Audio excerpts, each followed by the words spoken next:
So hello everyone, my name is JaredSelman and I did my presentation over severe acute respiratory syndrome, or otherwise known to the world as SARS. Now what is SARS? SARS is a viral respiratory disease and it's caused by the SARS associated coronavirus. And I thought I'd go ahead and include this Time magazine cover, which featured SARS. This appeared in November 2003 when SARS was spreading over the world and there was a lot of panic at the time over the spread of SARS. Now, what is SARS? So as I mentioned before, it is a coronavirus, and a coronavirus, it's a large family of viruses that generally display common cold-like symptoms. And there are hundreds of coronaviruses. The interesting thing about how the coronavirus got its name is that when they viewed it underneath an electron microscope, they saw on the virus surface it was surrounded by a ring of projections that appeared like a solar corona. So it almost appeared like there was a solar crown on the surface of the virus. And as I mentioned, there's hundreds of coronaviruses, but there actually have been seven that have been studied in depth, and 4 out of the 7 have been known to cause mild or moderate disease in patients, while unfortunately 3 out of the 7 can cause serious and even fatal disease in patients that contract them. Now, I wanted to go ahead and include the slide that showed this textbook called Molecular Biology of the SARS Coronavirus. I found this textbook on the Texas A&M online database for textbooks. I used this textbook for a lot of the research when it came to this presentation. So if you want to check out more on SARS or just coronaviruses in general, I would suggest to check out this textbook, which can be found at the Texas A&M online database of textbooks. Now, as far as the history of SARS, it originated in the Guangdong province of China, and it had its outbreak in November of 2002, but SARS had pretty much all disappeared by 2004. And another coronavirus in the family of SARS is the Middle East Respiratory Syndrome, otherwise known as MERS, and that had its outbreak in September 2012. The interesting thing about this virus is that it was transmitted from animals to humans, and specifically the animal was a camel. So we experienced some zoonosis going on with the transmission from the camel host to the human host. And the virus is still in existence. It has sporadic and local outbreaks, but they mostly occur in the Middle East. And the third novel coronavirus that we are very, very, very familiar with nowadays is SARS-CoV-2, just otherwise known as COVID-19. And that had its outbreak in China in December of 2019. But by March of 2020, it had spread all the way around the world, and the World Health Organization declared a pandemic on March 11th of 2020 in response to the SARS-CoV-2 virus outbreak. Now, just going over the viral anatomy, just to give us a quick rehash of what we've studied before. As we all know, when it comes to a virus, it has that outer protective shell of a capsid, and many viruses have that viral envelope. And then underneath there's the genetic information, which is either going to be DNA or single-stranded RNA. And as we know, when it comes to viruses, what do they need in order to replicate? Well, they need a host cell in order to replicate. And the host cell that we are very familiar with is, of course, us as humans. Now, a key feature I wanted to go over with SARS, and it's very important when it came to the research of SARS, is the spike protein. And that's a term we're very, very familiar with nowadays. Now, when it comes to SARS, the spike protein is a type 1 transmembrane protein. And I really like this picture on the right because it shows how the spike protein is a key feature that allows for the virus to enter the cell and eventually take over the cell. So I really recommend to go ahead and just pause this and go ahead and look over that picture, because it is basically going to contain a lot of information of how SARS enters the body, enters the cell, and replicates.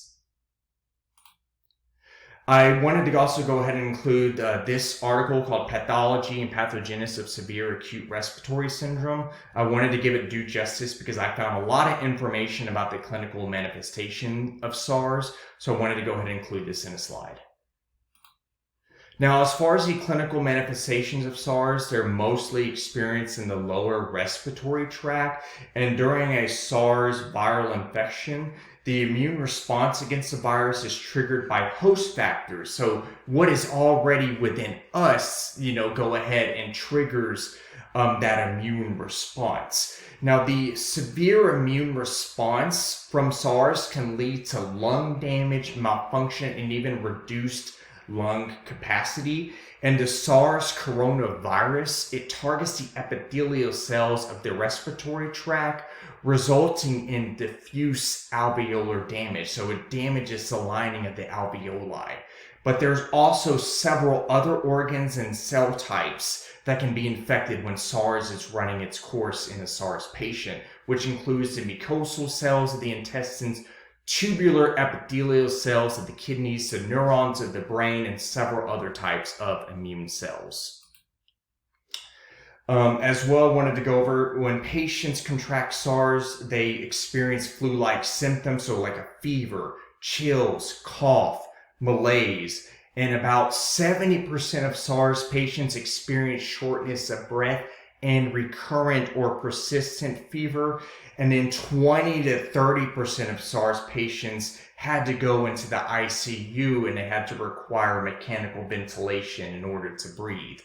And as far as the fatality rate goes, in patients that were younger than 60, there was about a 6.8% fatality rate, but patients that were older than 60 who contracted SARS, unfortunately, there was about a 43% fatality rate. But one thing I really wanted to go over is that a predominant pathological finding they found within autopsies of SARS, deceased SARS patients, was that diffuse alveolar damage. So that lining of the alveoli and the lungs had been severely damaged. And the research, the studies show that that damage was actually done by direct viral effects, but by also immunopathogenic factors. So our body trying to fight SARS ended up damaging the lining of the alveoli in our lungs. A very interesting picture I wanted to go ahead and include here was SARS and the other coronaviruses of MERS and COVID-19. It goes to show the symptoms and their relation to each other. So the coronavirus symptoms relation to each other. But more specifically, you're able to see like the onset of the symptoms when a patient contracts SARS. So about 3 to 7 days is when that dry cough really starts to appear. And about 10 to 14 days of having SARS, there's a fever and the patient's fatigue starts to worsen, and they can even experience mild asthmatic symptoms. And the immune response, so we covered the innate immunity and adaptive immunity chapters recently, so I thought I'd go ahead and include that here in the presentation and just kind of summarize it. So when it comes to the innate immune response and the innate immunity, well, the toll-like receptors detect the pathogen-associated patterns, or otherwise known as PAMPs, from the virus, and that promotes the initial antiviral signaling. So the neutrophils also come into play here as well, because that's the first line of immune defense in the beginning of a viral infection. And so transitioning from innate immunity, we go to adaptive immunity. And when it comes to adaptive immunity, that's when the antigen presentation is mainly dependent on MHC1 and partially dependent on MHC2. And going from the adaptive immunity, we transition into the humoral immunity. So that's similar to other viral infections, and the antibody profile has a common production pattern of IgG and IgM antibodies. And then transitioning from humoral immunity, we go into cellular immunity, and we are familiar with the CD8 plus and the CD4 plus.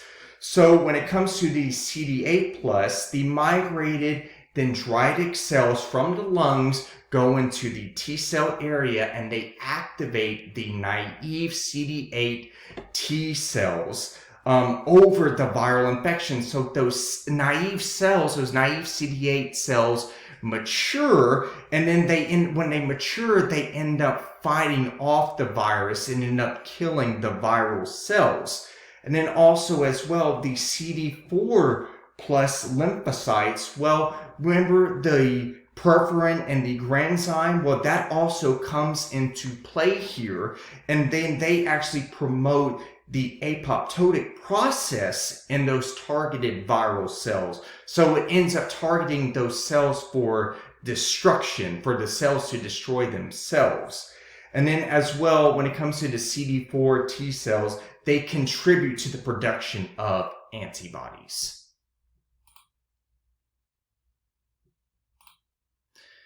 Now, when it comes to vaccines, there were vaccines that were produced to help stop the spread of SARS, and the inactivated whole virus is actually a very important vaccine that was produced. It actually has very good safety. It was easily prepared. It's very cost effective. And as well, I wanted to go over and study the subunit vaccine, because that actually include the spike protein, like the full-length spike protein from SARS-CoV was included.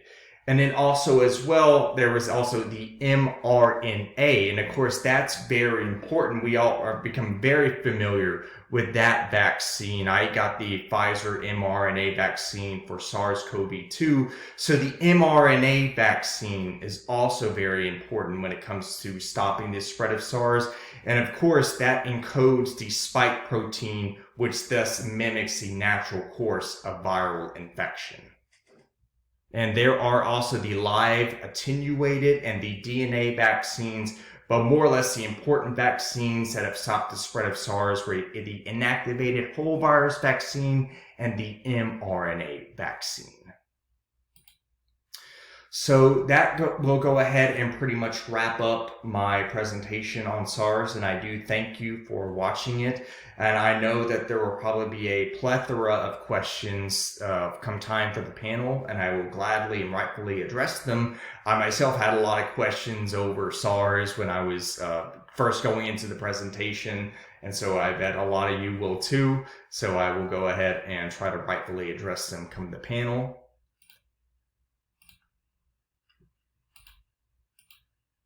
And as well, this is a list of my references that I used in the production of this presentation. They were all very helpful, so if you want to go ahead and check them out, I recommend you do so that way you can get in some good self-study. So I do thank you very much for listening to my presentation over SARS, and I want everybody out there to stay healthy, and I look forward to the panel.